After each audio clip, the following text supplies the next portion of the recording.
Bom dia, então. Eu vou falar sobre não ponhais a candeia debaixo do alqueire. É no capítulo 24. Eu li no livro, no Evangelho, e fui procurar e aí achei as minhas pesquisas foi na internet, não foi pelo Evangelho. Então vai repetir aqui, segundo o Espiritismo, coisa assim, é por causa disso, sabe?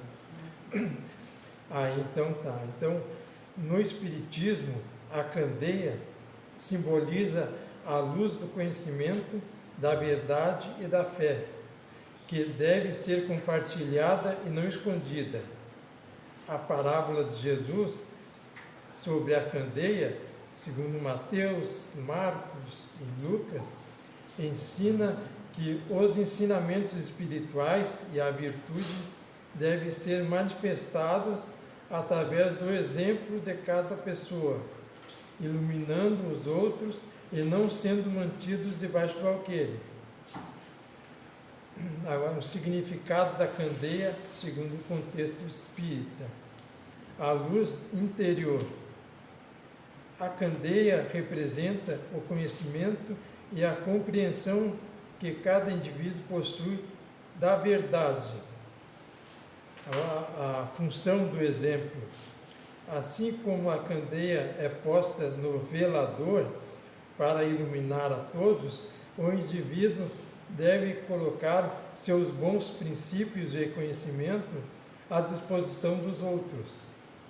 Aí eu botei um gracejo, que nem diz o Leonel.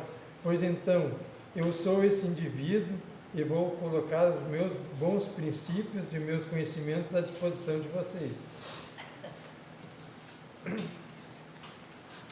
Agora, sobre a propagação da luz. A parábola enfatiza que não se deve guardar o conhecimento para si. É um dever divulgar a luz da verdade, do amor e da fé por meio de palavras, especialmente do exemplo. No objetivo de dissipar a escuridão, o propósito da candeia é afastar as trevas, facilitando a visão e encontrando o que está perdido e o que se aplica aos conhecimentos espirituais, que deve guiar as pessoas em sua caminhada. No quesito aqui, o que acontece ao escondê-la? Colocar a candeia debaixo do alqueire ou do monte de medir significa não compartilhar o conhecimento ou o bem, o que leva à ignorância e à perda da oportunidade de ajudar outros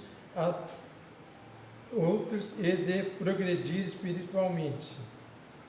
Em resumo, a candeia no Espiritismo é a manifestação do conhecimento e da vivência espiritual que cada pessoa deve irradiar para o bem de todos, sem retê-la para si.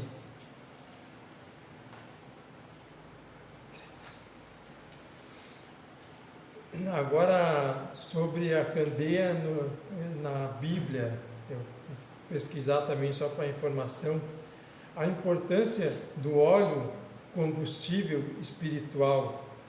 O que é o óleo da candeia, né? Que ela é o que faz acender a candeia. O óleo que alimenta a candeia representa o Espírito de Deus, a oração, a leitura da Bíblia, o jejum e outras práticas espirituais que mantêm a vida cristã acesa. Sobre a vida espiritual, ainda na Bíblia, sem o óleo a candeia não produz luz, assim como sem a prática dos ensinamentos de Deus, a vida espiritual não se manifesta. E agora a função da candeia: iluminar e não se esconder. A candeia tem a função de dissipar as trevas e facilitar a visão. Assim a luz de Cristo deve ser manifestada. Na Bíblia, ainda a parábola da candeia, Jesus ensinou que ninguém acende uma candeia para escondê-la, mas para que ela ilumine a todos que entram na casa. Isso significa que a palavra do Evangelho não deve ser guardada, mas proclamada. Agora começou, agora quase tudo é sobre as minhas palavras, pode ter alguns problemas aqui. Aqui tem uma frase aqui: pedi para o cara certo falar sobre luz. Essas palavras são da Débora quando nós falávamos sobre o meu trabalho. Então vamos falar sobre luz. Olha, verdade, agora sim. Eu vou ler primeiro aqui. Onde é que tá? Olha, o que eu tentei fazer é uma candeia. Claro que o Leonel não está ali, eu vou dizer que é o Janga, então. Claro que o Janga vai achar que é a Arca de Noé, mas eu fiz para ser uma candeia.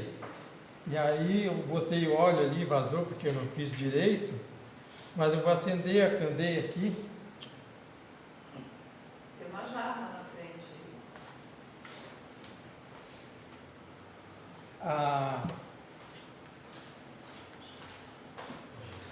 Depois, assim, que não precisa ver muito, que não é muito ruim. Não precisa ver muito. Agora eu me perdi aqui.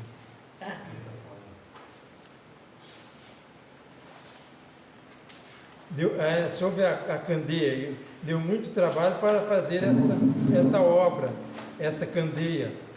É muito mais fácil fazer a luz conectando fios de alta tensão nas redes elétricas, que eram meus serviços que eu fazia, né? Mas eu vim aqui foi para falar sobre a luz da candeia. Essa luz tão pequena, já apagou. É que não.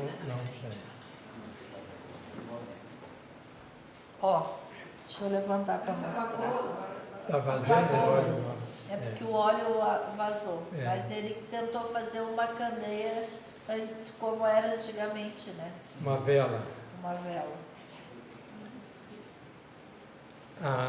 Que é essa luz tão pequena que agora até apagou, tão poderosa, só para confirmar o quão poderosa é essa luz. Aqui nesta sala precisaria mais ou menos 800 candeias para ter a mesma claridade das lâmpadas.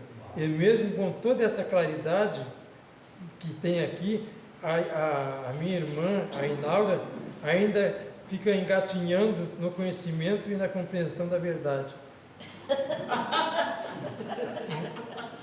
Mas, se eu não me engano, esta minha irmã Inaura, quando era pequena, lá no Caraá, usava à noite uma candeia, um lampião, para fazer a lição do colégio, a lição de casa. Na época, os sentidos da irmã eram muito bem mais apurados, porque ela entendia a lição e aprendeu. E também era o que tinha na época, né? Tem uma história para contar sobre luz e trevas, que falou muito sobre as trevas e a luz, que eu entendi mais ou menos, que cada pessoa tem a melhor visão, não precisa ter uma luz muito forte para saber melhor o assunto. Eu nasci em Canoas, tinha a luz elétrica desde que eu era pequeno, né? E aí eu e o meu irmão, o Nestor, nós fomos lá em Santo Antônio, talvez a Ionara morava ainda lá, que ela tinha 6 anos, acho. E aí nós fomos lá em Santo Antônio. E aí lá na casa do tio Joãozinho. E aí eu e meu irmão, nós fomos jogar snook com o tio Joãozinho e o Toninho, não é o nosso Toninho aqui, é o outro Toninho.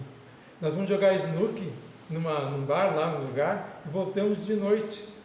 E aí veio eu e meu irmão cego, não enxergava nada, e o tio Joãozinho e o Toninho dizendo: não está vendo aí as pedrinhas no chão aí, sabe?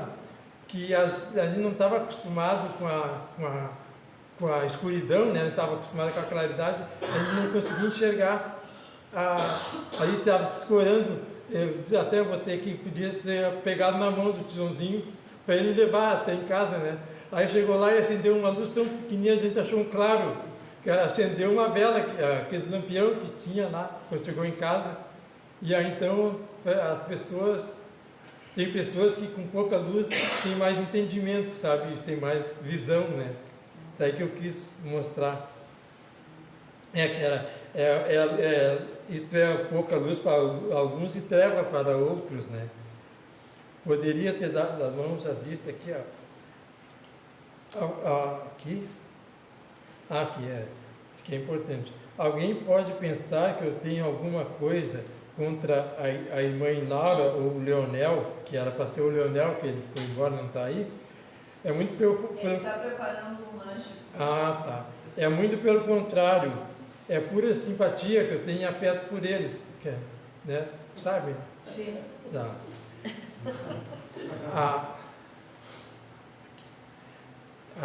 Eu quero falar também sobre o que fala Jesus, que Jesus fala por parábolas, que também é na lição ali. Jesus falava por parábolas para transmitir verdade espiritual complexas de forma acessível. Isso aqui é o que eu pesquisei, né? Não eram minhas palavras. Usando história do cotidiano para provocar reflexão, testar a disposição dos ouvintes e aprofundar o entendimento para aqueles com coração receptivo, As parábolas não era apenas uma forma fácil de ensinar, mas também um modo de revelar mistérios do reino de Deus, de modo que as pessoas que buscassem o sentido pudessem entendê-las, enquanto outras que não tivessem interesse se limitariam ao sentido literal. Ainda sobre as parábolas, a facilidade de compreensão, a linguagem acessível, Jesus usava elementos familiares do dia a dia, como a agricultura, a pesca e a vida familiar, para tornar os ensinamentos espirituais mais fáceis de entender. E na memorização, as histórias narrativas ajudavam as pessoas a memorizar e transmitir ensinamento ao longo do tempo. Aí aqui, eu acredito que as palavras de Jesus não era e não são acessíveis nem para dias atuais, quanto menos para 2000 anos atrás. O Jesus não escreveu nada, suas palavras tinham que ser impactantes para ficar gravadas na mente dos apóstolos e também das pessoas. Vou dar um exemplo como uma palavra, uma frase, uma coisa para ficar bem gravada. Se eu chamar a Inaura de bonita, talvez amanhã ela já esqueça. Mas se eu chamar ela de feia, talvez ela nunca mais vai esquecer. Isso é o meu entendimento. Para ficar gravado, então era impactante, né? Também sobre o ensinamento de parábolas de Jesus, cada religião e em cada região da Terra, as pessoas entendem diferente. Também sobre as parábolas impactantes de Jesus, dizem que os mortos... umas parábolas de Jesus, deixem que os mortos enterrem seus mortos. Ou então, para seguir Jesus, tem que odiar pai e mãe e as famílias. Sabe, só para confirmar as palavras impactantes que Jesus falava. Jesus, ele era um influenciador nato, conseguiu e consegue milhões de seguidores, mas mesmo Jesus também tinha ainda muitos hackers. Não faz sentido, mas tinha gente que não acreditava e não gostava de Jesus. Mas nós gostamos de Jesus.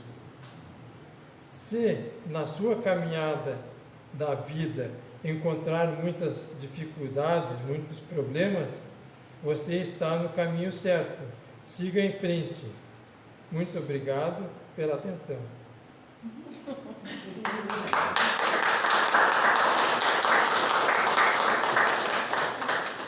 Muito bem, seu eletricista. Ele está no cenário, né? Como artista principal. Pois é assim mesmo, né? Que funciona. E falar sobre aquela velhinha ali, é uma luz, né? Que a gente, cada um de nós, se nós fosse uma luz, uma luzinha daquela ali, né? Vamos lutar para ser, para que alguns irmãos, alguns amigos no mundo espiritual, ou até aqui, né, do plano material mesmo, né, se tiver alguns meio no escuro, meio no sofrimento, a gente tem essa pequena velhinha ali, acesa em nós, para iluminar, clarear, encaminhar, né, as pessoas. Né? É isso que a gente luta tanto para ser, para fazer, né? E depende do nosso coração, depende do nosso querer, da nossa vontade. E agora, na hora da minha prece, vai ter um passe espiritual. Né? Cada irmão com certeza vai ter um amigo do mundo espiritual que vai dar o passe em cada um de nós. Então, levando novamente o nosso pensamento a Deus, a Jesus, e fazer esse agradecimento por tudo mesmo que recebemos neste momento tão maravilhoso. Que Jesus se faça presente. Com certeza está nos ouvindo, está nos vendo, e que faça morada nos nossos corações e possamos levar para dentro dos nossos lares este amor, essa luz, essa bondade divina, para que faça parte do nosso dia a dia, que possamos, por mais que tiver algum sofrimento, alguma coisa, alguma dor, mas que teremos a força de agradecer a Deus por tudo, porque muitas vezes é puxando nós para o caminho da verdade, o caminho da luz, o caminho do amor. Por isso, agradecemos ao Pai por tantas bênçãos recebidas nesta manhã de sábado de hoje. Obrigado, Senhor. Muito obrigado por tudo. E que assim seja.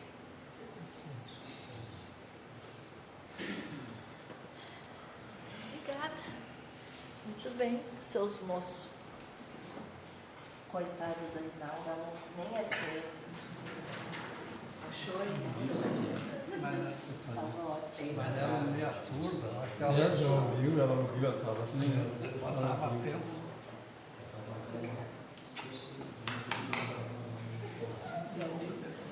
E essa aqui, ó, essa aqui eu quero dizer para vocês que é minha filha. É, pode ser. Esse aqui é meu pai. Ah, tá, que bom, né? Bonito. Desliga aí, né?